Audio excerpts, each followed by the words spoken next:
जय श्री कृष्णा। आइए सुनते हैं पूर्णिमा पर श्री त्रिलोकीनाथ व्रत कथा। प्रथम निराहार व्रत करें, तत्पश्चात स्थान को पवित्र करावें। स्नान वगैरह से अपने को पवित्र होकर नया वस्त्र और यज्ञोपवीत को धारण करके चौका चंदन करें। फिर लोटे में जल भरकर उसमें 1 पैसा और 1 सुपारी छोड़ देवें और आम का पत्र डालकर कलश को रखें। कलश के ऊपर 3 बत्ती का दीपक कड़वे तेल का जला देवें तथा पान, फूल, गंध, धूप आदि यथाशक्ति 16 प्रकार से विधि पूर्वक पूजा की सामग्रियां और प्रसाद को एकत्रित कर आसन मार कर बैठें। विधि पूर्वक पूजा करके आचार्य के सम्मुख निश्चिंत होकर ध्यान पूर्वक कथा को श्रवण करें। आज श्री त्रिलोकीनाथ व्रत कथा।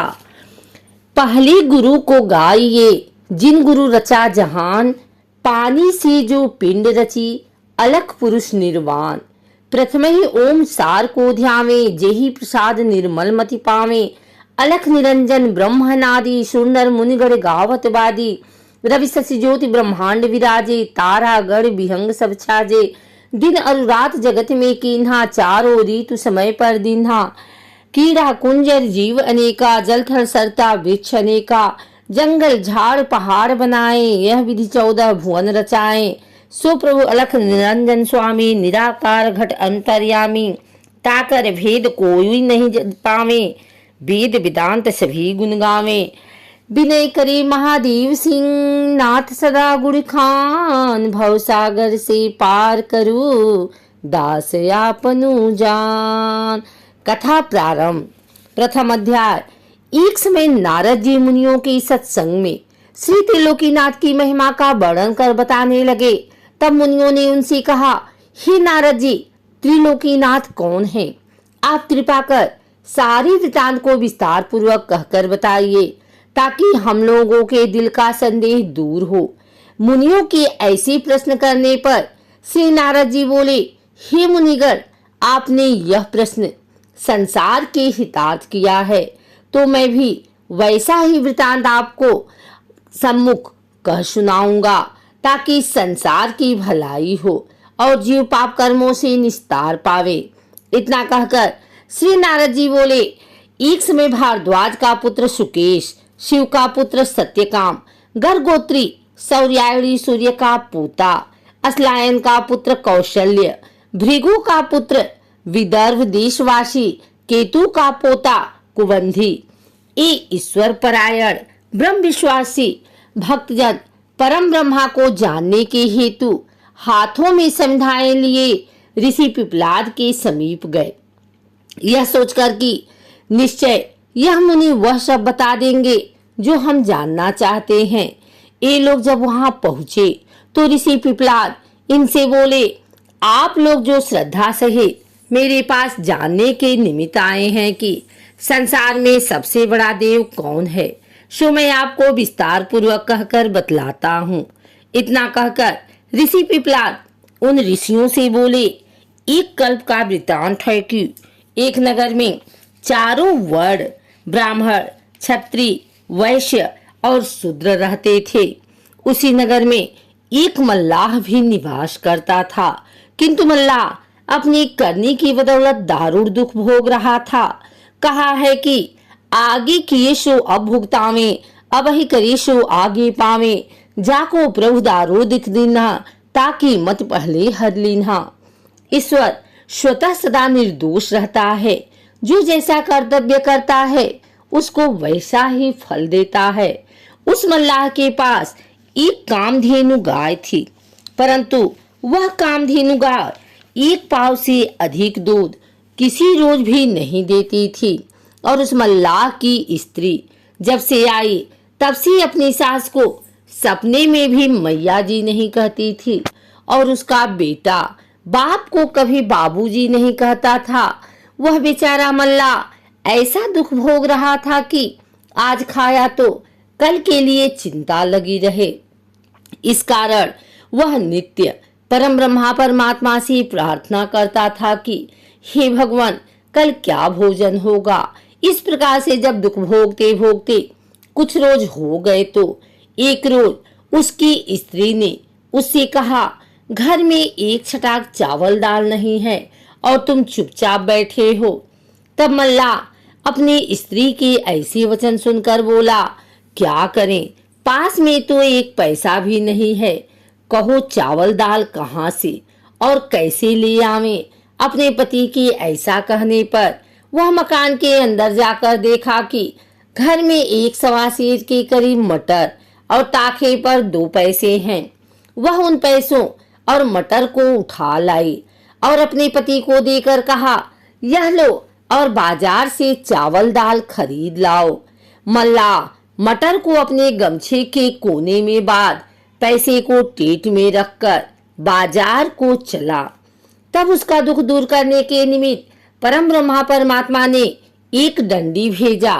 वह डंडी मूंछ का डाढ़ा पहने, लगोटा चढ़ाए, अंग में भस्म रमाए, ऊपर से पीताम्बर ओढ़, हाथ में कमंडलू लिए, दिव्य मूर्ति को धारण किए उस मल्लाह के नगर के निकट आकर एक पीपल के वृक्ष पर चढ़कर बैठ गया। तब तक मल्लाह भी वहां आ पहुंचा। मल्लाह को आते देखकर वृक्ष के ऊपर से डंडी बोला, ये मल्लाह, तुम किधर जाते हो। इस शब्द को सुनकर मल्लाह पीछे की तरफ जो घूम कर देखा तो उसको कोई आदमी दिखाई नहीं पड़ा। तब वह फिर आगे को बढ़ा। बढ़ते ही फिर वही आवाज सुनाई दी कि ए मल्लाह, तू किधर जाता है। दोबारा आवाज सुनकर फिर मल्लाह ने घूम कर देखा और जब फिर उसको कोई आदमी दिखाई नहीं पड़ा तो वह आश्चर्यचकित हो कहने लगा कि कहीं कोई दिखाई तो पड़ता नहीं, फिर कौन मुझे पुकार रहा है। यह सोच ही रहा था कि उसकी निगाह एक पीपल के ऊपर जा पड़ी तो क्या देखा कि एक बड़ा तेजवान डंडी, जटा मुकुट धारण किए, पीताम्बर ओढ़, हाथ में कमंडलू लिए एक पीपल की मोटी डाल पर बैठा है। डंडी महाराज को देखकर मल्लाह प्रणाम करके बोला, महाराज आप कौन हैं, मुझसे किस लिए पुकार रहे हैं। इस दास के लिए आपकी क्या आज्ञा है। सेवा में यह दास हाजिर है, जो आज्ञा हो कहिए। डंडी बोला, मैं त्रिलोकीनाथ का भेजा हुआ शक्तिमान डंडी हूँ। डंडी महाराज के ऐसे वचन सुनकर मल्लाह ने बड़े हर्ष के साथ साष्टांग प्रणाम किया। मल्लाह का प्रेम देख डंडी प्रसन्न हो आशीर्वाद देकर पूछा, तुम कहाँ जाते हो। मल्लाह बोला, स्वामी नाथ, मैं बाजार जाता हूँ। बाजार का नाम सुनकर डंडी ने कहा, बाजार जाते हो तो हमारे वास्ते 1 पैसे का कपूर, 1 पैसे का कड़वा तेल एवं 1 पैसे का पंचमेवा प्रसाद के लिए लेते आना, और वह 3 पैसे पीपल के नीचे पड़े हैं, उठा ले जाओ। मल्लाह ने पीपल के नीचे पड़े हुए 3 पैसे उठा लिए और टेट में रखकर डंडी से बोला, महाराज तेल किस में ले आऊंगा। डंडी ने कहा, अपने गमछे में बांध कर ले आना। गमछे का नाम सुनकर मल्लाह सकूच कर बोला, महाराज गमछे में तेल किस प्रकार आएगा। तब डंडी ने हंसकर कहा, तुम त्रिलोकीनाथ का नाम लेकर गमछे में बांध लेना, उनकी महिमा से चला आवेगा। डंडी के वचन मानकर मल्लाह वहां से चला और बाजार में जा पहुंचा तो अपने मन में विचार कर पहले डंडी महाराज के सामान को खरीदने लगा। बनिया की दुकान पर जाकर मल्लाह ने कहा कि भाई 1 पैसे का कपूर दो। बनिया ने 1 पैसे का कपूर दे दिया। कपूर को लेकर मल्लाह ने अपने तेज से पैसा निकालकर बनिया को दिया और तेली की दुकान पर जाकर तेली से कहा, 1 पैसे का कड़वा तेल दो। वह तेली बोला, तेल किस में लोगे, जाकर एक पात्र तो मोल लाओ, तब तेल ले जाना। मल्लाह ने कहा, हमारे पास 3 पैसा से अधिक पैसा नहीं है और 1-1 पैसे का 3 सौदा खरीदना है। पात्र कहाँ से लाऊं, तुम मेरे गमछे में दे दो। तब तेली हंसकर कहा, यह कैसा बेवकूफ है, कहीं तेल घी गमछा में जाता है।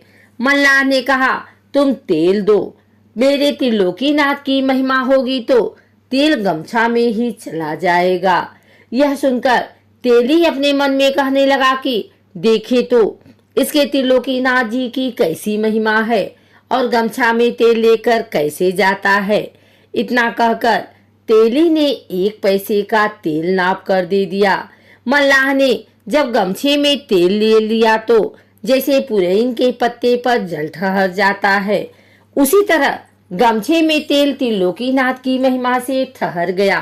तब तेली देखकर आश्चर्यचकित हो गया। तब मल्लाह पैसा देकर पंचमेवे की दुकान पर जा पहुंचा और तेली वहां सोच सकोच में पड़ा ही रहा।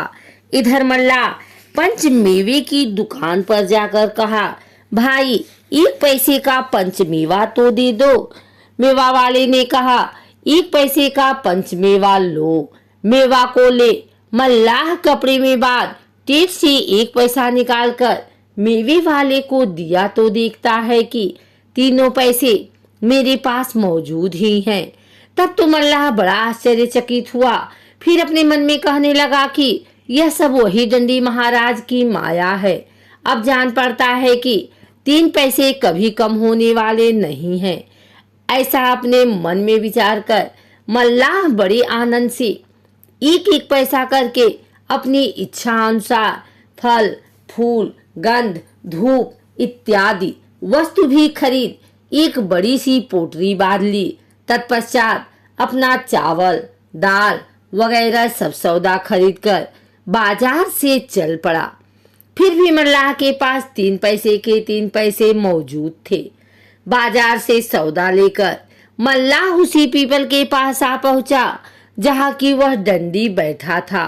सौदा लेकर आने पर डंडी ने मल्लाह से कहा, हमारे वास्ते तुम जो जो वस्तु लाए हो वह सब अलग अलग करके यहाँ रख दो और अपने वास्ते जो लाए हो वह अपने घर ले जाओ। मल्लाह डंडी की आज्ञा अनुसार सब सौदा खोजकर अलग अलग रखकर बोला, महाराज तेल कहाँ रखें? डंडी ने कहा, देखो वह पीपल में खोखला है, उसी खोखले को साफ करके तेल उसमें रख दो। मल्लाह खोखले को साफ कर उसमें तेल रखकर बोला, महाराज आपके 3 पैसे तो हमारे पास ज्यों के त्यों मौजूद ही हैं। यह सुन डंडी ने हंसकर कहा, तुम जहां से पैसा उठाकर ले गए हो वहीं उन पैसों को रख दो। मल्लाह के उसी जगह पर उन तीनों पैसों के रख देने पर डंडी ने मल्लाह से कहा, अब तुम अपना सौदा लेकर जाओ और कल सवेरे ही अपने बंधुओं को निमंत्रण देकर कहना कि अमुक पीपल के नीचे मैं त्रिलोकीनाथ का पूजन व्रत कथा को सुनूंगा। अतः सब सज्जनों को निमंत्रण देता हूँ कि अपने बंधुओं सहित पधार कर सम्मिलित होवें। ऐसा कहकर डंडी ने फिर कहा, ए मल्लाह देखो, जिस आचार्य के मुख से त्रिलोकीनाथ की व्रत कथा श्रवण करना, उस आचार्य को आदर सत्कार के साथ भोजन करा के यथाशक्ति जो हो सके दक्षिणा देकर विदा करना। आचार्य को दान नहीं देने से कोई यज्ञ क्यों न हो, वह यज्ञ निरर्थक हो जाता है। जैसे मजदूर को बुलाकर काम करावे और मजदूरी न दे तो वह अधर्म समझा जाता है। त्रिलोकीनाथ की कथा सुनकर अपने बंधुओं सहित प्रेम से प्रसाद को भक्षण करना चाहिए। जो कोई मनुष्य त्रिलोकीनाथ के प्रसाद को पाने में संकोच करता है, उसके ऊपर निश्चित जानो कि त्रिलोकीनाथ का कोप होता है। वह मनुष्य महान कष्ट पाता है। और जो मनुष्य त्रिलोकीनाथ का प्रसाद श्रद्धा के सहित लेकर भक्षण करता है, उसके ऊपर त्रिलोकीनाथ अवश्य प्रसन्न होकर मनसा पूरी करते हैं। इस तरह का उपदेश देकर डंडी ने मल्लाह को घर भेजा। जब मल्लाह डंडी के यहाँ से चला और अपने नगर के निकट आया तो उसका लड़का उसको आते देख बाबूजी बाबूजी कहते हुए उसके पास आकर मिठाई मांगने लगा। लड़के को बाबूजी कहते हुए सुनकर मल्लाह अपने दिल में खुश होकर कहने लगा कि आज तक तो कभी भी मेरा लड़का मुझे बाबूजी नहीं कहा। आज क्या बात है कि बड़ी प्रेम के साथ बाबूजी कहते हुए मेरे पास दौड़ा आया। लड़के की बात पर मल्लाह चकित हो प्रेम के सहित लड़के को ले घर चला। उसकी स्त्री ने जब देखा कि मेरा पति एक बड़ा सा गट्ठर लिए आ रहा है तो दौड़ती हुई अपने सासू के पास जा कहने लगी कि मैया जी, आज न जाने कहां से स्वामीनाथ एक बड़ी भारी गठरी लिए आते हैं। यह सुनकर उसकी सास बहुत आश्चर्यचकित हो कहने लगी कि आज तक तो सिखलाने पर भी बहू कभी मैया जी मुझे नहीं कहती थी, परंतु आज क्या बात है कि मैया जी कह रही है। बहू की बात पर वह विचार कर ही रही थी कि इतने में मल्ला अपने लड़के सहित गट्ठर लिए मकान में आ पहुंचा। गट्ठर को देख उसकी माता बोली, बेटा तुम यह गट्ठर कहाँ से उठा लाए हो? क्या कहीं से चोरी तो नहीं कर लाए हो? माता की ऐसी बात सुनकर मल्लाह ने सारा हाल कह सुनाया। तब तो उसकी माता और स्त्री बहुत खुश हुई और भोजन बना सब प्राणी खा पी कर सो रहे। जब सवेरा हुआ तो उसकी माता, स्त्री और पुत्र तीनों उस पीपल के पास गए। जाकर डंडी को प्रणाम किया। डंडी ने तीनों को बड़ी प्रसन्नता से आशीर्वाद देते हुए कहा कि तुम लोग यहाँ जमीन साफ सुथरी कर तैयार कर दो। तब वे तीनों डंडी के कहने के मुताबिक वहां की जमीन साफ करने लगे। इधर मल्लाह अपने बंधु बांधवों तथा नगर के सब लोगों को कथा सुनने के निमित्त निमंत्रण देकर पीपल के पास जा पहुंचा। जब निमंत्रण देकर मल्लाह चला गया तो किसी आदमी ने एक पंडित से पूछा, महाराज त्रिलोकीनाथ नाम के कौन से देवता हैं? तब पंडित जी बोले, 3 लोग 14 भुवन के मालिक त्रिलोकीनाथ हैं। यह सुन सभी लोग श्रद्धा के सहित त्रिलोकीनाथ की कथा सुनने के निमित्त उस पीपल के पास जा पहुंचे। तब डंडी ने मल्लाह से कहा, तुम जल्दी से स्नान करके प्रसाद को स्वच्छ मनिया करो। डंडी के कथनानुसार मल्लाह स्नान वगैरह सब विधि से पवित्र होकर प्रसाद को विधि पूर्वक स्वच्छ किया। तब फिर डंडी ने कहा कि चौका चंदन करके प्रसाद को 3 भागों में पृथक पृथक रखो और लोटे में जल भरकर उसमें 1 पैसा और 1 कसैली डालकर उसके ऊपर आम का पत्र देकर 3 बत्ती का दीपक कड़वे तेल का जला दो और कपूर की आरती कर आसन लगाकर बैठो और प्रेम के सहित श्री त्रिलोकीनाथ का सदुपदेश सुनो।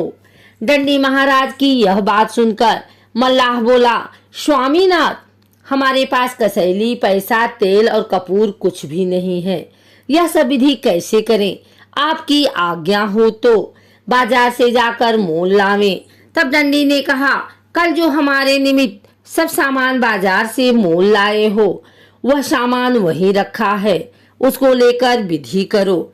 और जो तुम्हारे पास कसैली नहीं है तो जो 3 पैसे बाजार से लौटा कर लाए हो वह पैसे भी पड़े हैं, उसमें से पैसे लेकर 1 पैसा कसैली के बदले और 1 पैसा कलश में पड़ना चाहिए। अतः 2 पैसे कलश में छोड़ दे।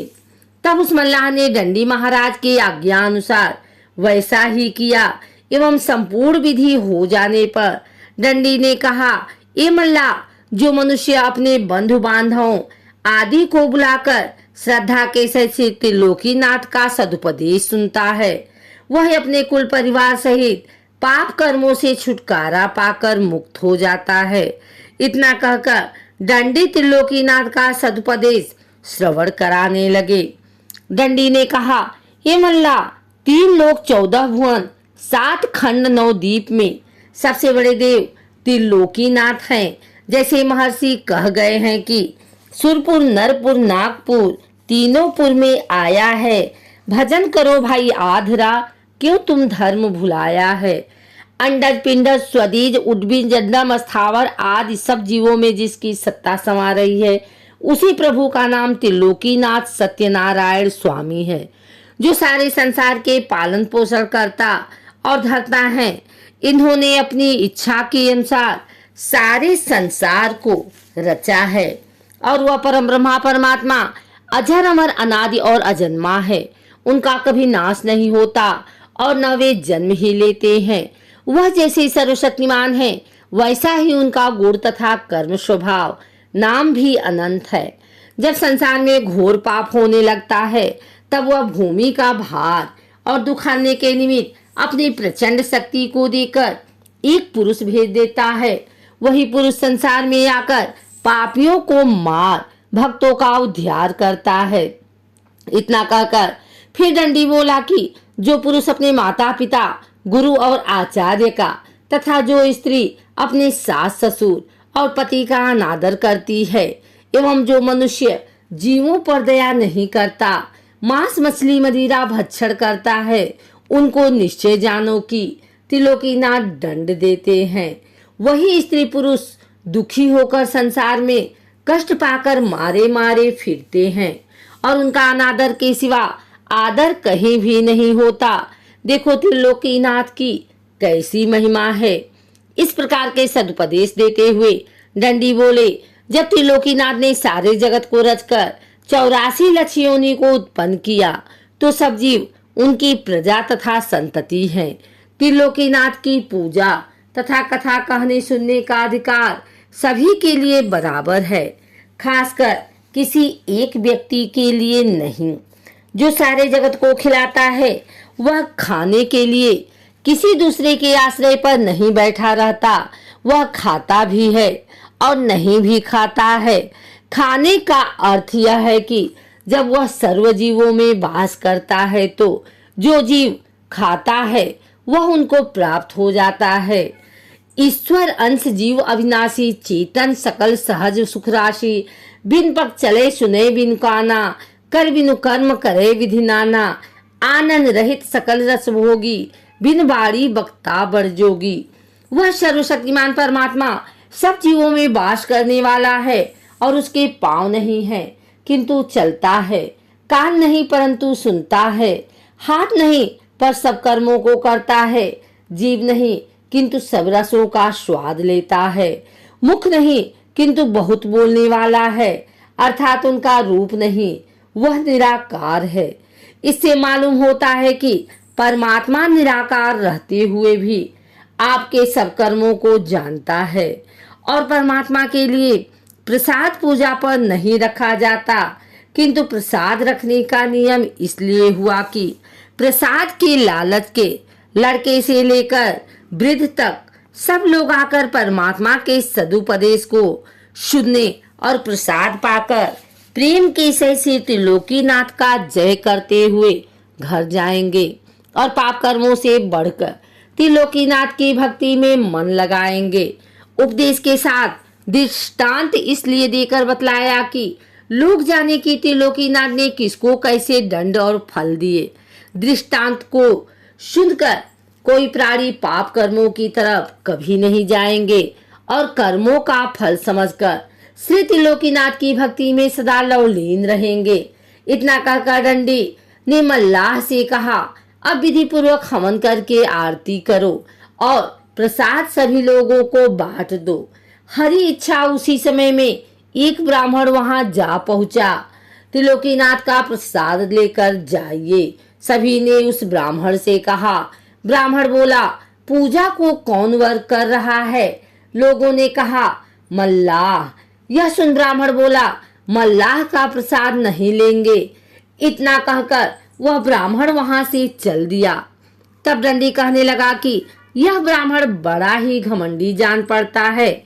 यह त्रिलोकीनाथ के प्रसाद में छूत मार भक्त का अनादर कर चला गया तो निश्चय जानो इस ब्राह्मण का घमंड त्रिलोकीनाथ अवश्य तोड़ेंगे।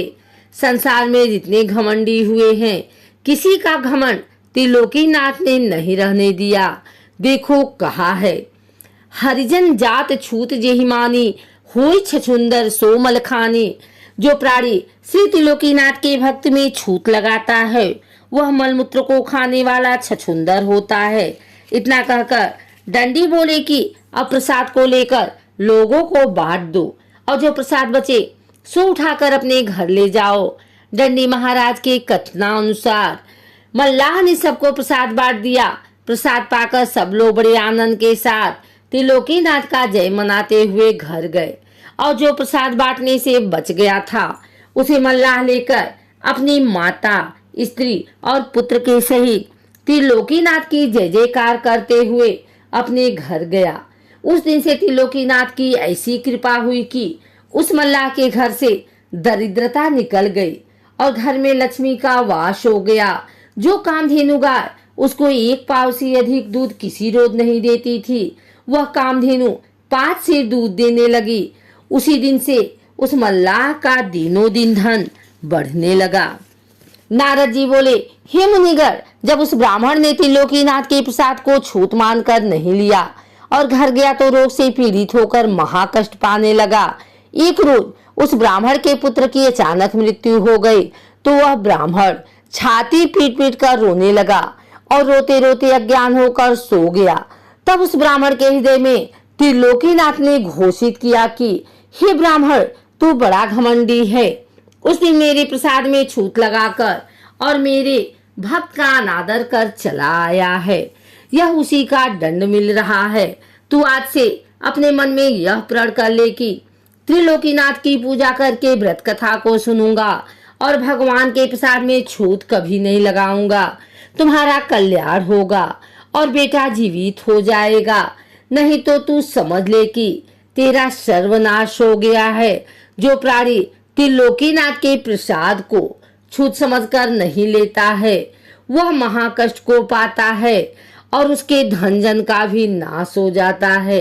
भगवान के प्रसाद में कभी छूत नहीं लगाना चाहिए। प्रसाद को श्रद्धा के सहित ले लेना चाहिए। पीछे पान करे अथवा दूसरे व्यक्ति को दे दे। प्रसाद में जो छूत मानता है उसके ऊपर त्रिलोकीनाथ का बड़ा भारी कोप होता है।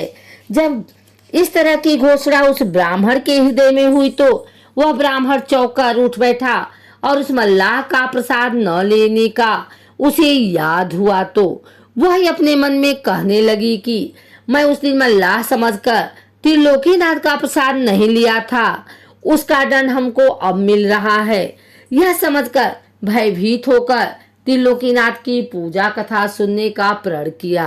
आराधना किया तो उसका पुत्र जिंदा हो गया। पुत्र को जिंदा पाकर वह बहुत खुश हुआ और सवेरे ही उठकर त्रिलोकीनाथ की पूजा और कथा की तैयारी कर मन में विचार किया कि पूजा की विधि तो मुझे मालूम नहीं है, मैं पूजा कैसे करूंगा।